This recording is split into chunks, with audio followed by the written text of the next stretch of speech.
میلاد النبی صلی اللہ علیہ وآلہ وسلم، اس کی اصل حضور صلی اللہ علیہ وآلہ وسلم سے بھی ثابت. کیا فرماتے؟ پیر کے دن روزہ جب پوچھا گیا کیوں رکھتے ہیں، فرمایا میں اس میں پیدا ہوا، میری ولادت اس میں ہوئی، تو اس لیے آپ پیر کا روزہ رکھا کرتے تھے. تو اس اعتبار سے یہ اصل تو یہاں بھی ثابت ہے. آپ صلی اللہ علیہ وسلم کا ذکر خیر کیا جاتا ہے، سنا جاتا ہے، یہ حدیثوں سے ثابت ہے. نبی کریم علیہ السلام نے خود اپنا شرف بھی بیان کیا. اللہ نے جو آپ کو نوازا وہ چیزیں بھی آپ نے صحابہ کے سامنے رکھی، اپنے شرف نسب کو بھی آپ نے بیان فرمایا، اور صحابہ کرام علیہ مردوان بھی حضور صلی اللہ علیہ وسلم کی شان بیان کرتے. تو اصل تو موجود ہے.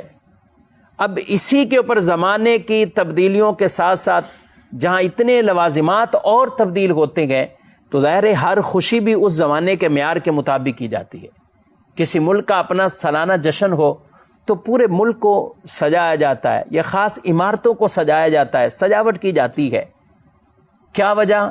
کیونکہ اسی چیز سے آج کل خوشی کا اظہار ہوتا ہے. تو جب اس طرح کی خوشیوں میں اس طرح کے اہتمام کرنے سے کوئی منع نہیں کرتا، تو پھر رسول اللہ صلی اللہ علیہ وسلم کی آمد کی خوشی میں اگر کوئی اس طرح کا اہتمام کرتا ہے تو اس سے کیوں منع کیا جائے گا؟ عمل خیر ہے، عمل کی اصل بھی ثابت ہے. اب کیا جا رہا ہے تو بدعت حسنہ کے درجے پر آئے گا. اب بدعت حسنہ کے یعنی یہ ایسا کام نہیں جو خلاف شریعت ہو، یہ ایسا کام نہیں جو کسی سنت کے خلاف ہو، یہ ایسا کام نہیں جو کسی حدیث کے خلاف ہو، تو اس لیے بدعت حسنہ کے درجے میں آئے گا. آج مدارس کے اندر ختم بخاری بڑے اہتمام سے کیا جاتا ہے. ذرا بتا دیجئے کہ ختم بخاری کا جشن یہ کس حدیث سے ثابت ہے، اور کون کیا حدیث اس کے لیے بیان کرے گا؟ کیونکہ امام بخاری خود آپ تابعین کے بعد کے ادوار کے ہیں.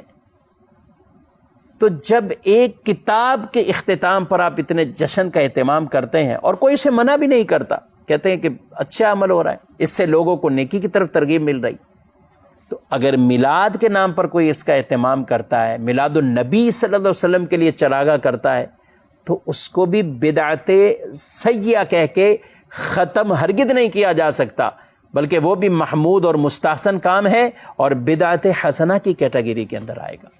اس پہ اگر اور بھی گفتگو کرے تو ناظرین اکرام بہت سی ایسی مثالیں دینی طور پر بھی ہیں اور دنیاوی طور پر بھی ہیں.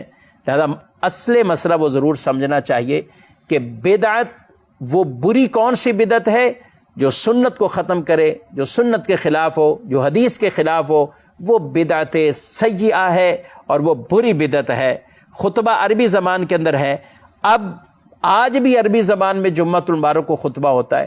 اگر کوئی آج اٹھ کر کہے کہ بھئی چونکہ ہم اردو سمجھنے والے ہیں یا ہمارے علاقے کی زبان یہ ہے تو ہم عربی والا خطبہ ختم کر دیں، تو یہ ایسی بدعت ہے جو بدعت سیئہ ہے، بری بدعت ہے کہ رسول اللہ صلی اللہ تعالیٰ علیہ وآلہ وسلم کی سنت کو ختم کر رہی ہے، تو اس کو بدعت بری بدعت کہا جائے گا.